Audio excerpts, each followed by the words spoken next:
আমি 2 মাস যাবত ওই বাসায় উঠছি ভাড়া। পরে ওঠার পরে থেকে উনি আমারে মানে ব্ল্যাকমেল করে নানান ভাবে। তারপরে জোরপূর্বক আমার বাসায় ঢোকে। ঢোকার পরে আমারে ধর্ষণ করে, ওইটা উনি মানে ক্যামেরা ধারণ করে নিয়ে যায় বাসা থেকে। পরে ওই ভিডিও দিয়ে আমারে বারবার মানে ব্ল্যাকমেল করা হয় যে ভিডিও পাঠাই দেওয়া হইবে, ছাইড়া দেওয়া হইবে আমার হাজবেন্ডের কাছে, হ্যার কথা যদি আমি না শুনি। তারপরে মনে হয় ওই ভিডিও তার স্ত্রী বা কেউ দেখছে। পরে ওনরা স্বামী মানে মানে বইলা দিমু বা এরকম কোনো কিছু বলছি তারে যে আমার হাজবেন্ডে জানাই দিমু। তারপর ওই যে তার সবাই ফ্যামিলি সবাই মিলে আইসা মানে আমার অনেক মারধর করে, আমার মেয়ে আছে ওরে ও মারে। মানে যেভাবে মারছে এগুলো আর আমি আর বলতে পারবো না, মানে আমার পুরো শরীর পোড়াই দেওয়া হয়েছে। এখন আমি এই যে যারা আমার এরকম করছে অব ফাঁসি চাই। আপনার শরীর পোড়াইলো কিভাবে? হ্যাঁ, গ্যাসে খুন্তি পোড়াই আইন নাই না মানে পরে আমার সারা শরীরে চাকা দিয়ে দিছে। আর আরো কে তো কে ছিল? মারছেই। কে কে ছিল?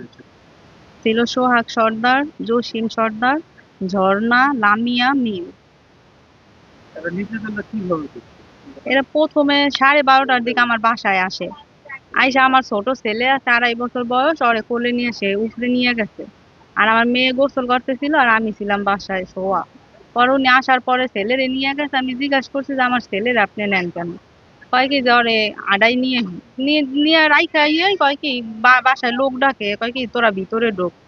ঢোকার পরে ওই অন্য লোক বাসার বাইরে দাঁড়াইন গেছিল, হ্যাঁ দেওর জান সবাই।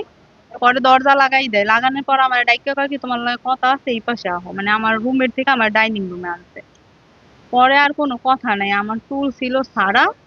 কেউ চুল ধরে, কেউ এসএস এর পাইপ নিয়ে এই ওগুলা দিয়ে পিডায়, কেউ পাকের ঘরে গেছে খুন্তি গরম করতে। মানে এগুলো আমি আর বলতে পারবো না মানে কিভাবে কি করছে মানে। আপনি কি মানে কোনো অভিযোগ বৃষ্টির দায়ের মতো। করছেন?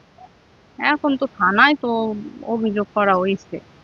মানে বৃষ্টির মতো মানে মাইক মানে এগুলো মানে কেউ আমি পাও ধরাই ধরে অনেক অনুরোধ করছি যদি আমার কোনো অন্যায় থাকে আমার ফ্যামিলি আছে হ্যাঁ গো কাছে বলেন।